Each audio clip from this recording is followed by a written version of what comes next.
Peter Delapenna here with USA women's player Nadia Gruny after a 9-wicket loss to the Netherlands here at the Women's T20 World Cup Qualifier. Silver lining though is the fact that you became the first USA player in Women's T20 Internationals to score a half-century. Congratulations. Thank you. Player of the Match award as a result of that. Thanks. Just take me through your innings and how you felt creating a small piece of history today.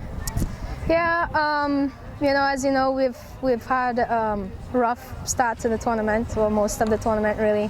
Our batting has not clicked, and we knew that individually we have to stand up as batters, and and of course collectively as well. So today was really about for me playing my game, and so from the start I just really wanted to run those quick singles, and then when the boundaries came, that's really what I was looking for in between, just trying to capitalize and knowing which bowlers to pick. So there are a couple loose balls here and there, and I knew once I stayed in that I could rack up a pretty decent total. You scored the majority of the runs in the innings for USA, finishing on 90. Looking at the bigger picture though of how the two teams approached their batting, and this is something that Coach Julia Price had mentioned to me at the start of the tournament, the match awareness, there seems to be a very big gap between the two sides. Perhaps it's even grown bigger than it was 2 years ago when you came up against them. I counted at the innings break 71 dot balls in the USA innings out of the 20 overs, and when I compare that to especially Denise van Deventer's innings, she took a little bit of time to get set. She was on 8 off 16 balls, but then she went through like a 20 or 25 delivery stretch where she scored off 23 out of 25 deliveries, and she was picking on the weak fielders, identified quickly who she could take on for a single, and they took on third man and fine leg at will, pinching singles. What did you learn, and what do you think some of the teammates learned from how you guys approached your innings versus how the Netherlands three batters approached their innings, in terms of what you can take forward to try and build on your games going forward? I think the bottom line of the difference between the performances, really, it's the experience and lack of experience that we have as a team. I know it appears that we've been playing a while, but we can't forget the fact that USA has not played cricket for like 5 years. We have not played international cricket.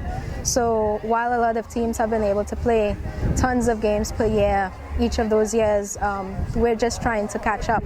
So we're, I would say, at best 5 years behind these teams. So built into, I think, the players' mindsets would be a lot of pressure to perform, because we have the ability, we have the skills, but what we lack is the experience. So with more match opportunities and more experience at this level playing competitive games, the players would be able to better pace their innings and just have a better temperament as well. On that point about temperament, another thing that seemed to be on that issue with relation to match awareness, it wasn't that you guys were struggling to hit the ball.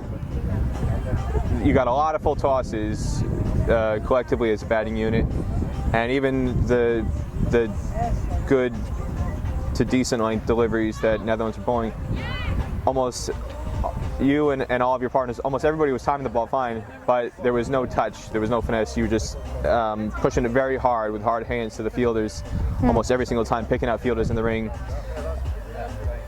In that sense, in terms of just having the awareness, and compared to the Netherlands, where there were quite a few instances where they just tip and run, tip and run, tip and run, push and run. They picked out the fielders around the ring, they can attack, push and run.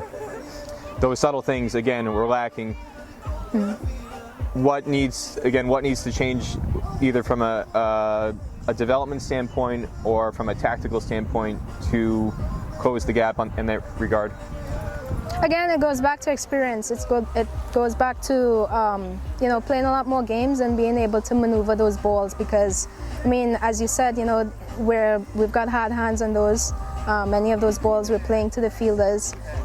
It's just a matter of playing those same balls 2-3 feet on either side of the fielder. So again, that comes with more experience, and and playing matches at this level, so that we're more confident being able to do that and trust in ourselves. On a big picture, though, Netherlands, even though for a small country, they have a much wider playing pool to choose from in women's cricket. They've done a lot of work in women's development. Thailand is a shining example, topping the group station.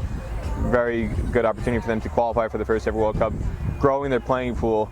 USA's playing pool, in that 5-year gap where there was no cricket, there was hardly any movement in terms of growing the player pool. And I know as a board member, recently you've tried to work hard in terms of starting up the youth tournament in Florida, the girls cricket league, to try and address that somewhat.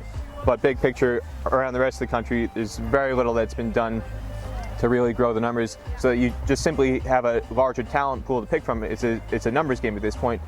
As a board member, not just as a player, what do you see as the best strategy to attack that issue and lift the amount of funding, infrastructure support, anything to do with just simply growing the numbers for women's players so that you have more players and better talent to choose from?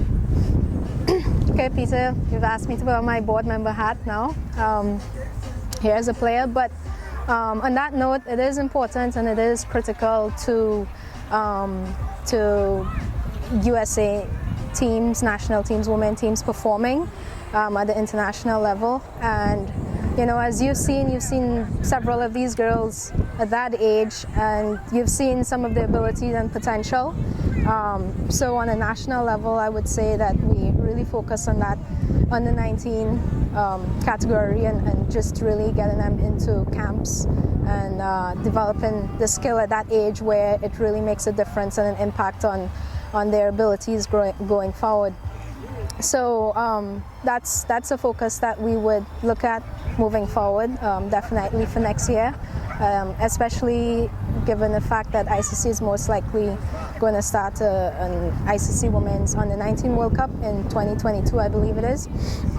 So, you know, we have something to look forward to, and once we've got that Under-19 group up and running, naturally we're going to be able to build out those lower age groups, because more girls are going to see you know, that girls have cricket to play in their international tournaments, and you know, that they'd have something to look forward to.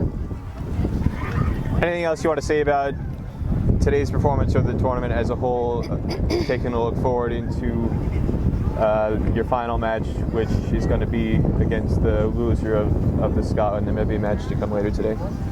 Yeah, I think you know, we're starting to, you know, believe in ourselves a little bit more. We've been doing pretty okay on the bowling side of things. The batting we're still working on, and you know, I think we're just going to keep getting better as we keep playing. You know, my performance, individual performance, I know would be encouragement for our other batters as well, because as I said, we have the ability, and you know, we just have to get out there and execute. So we look forward to doing that in the next game.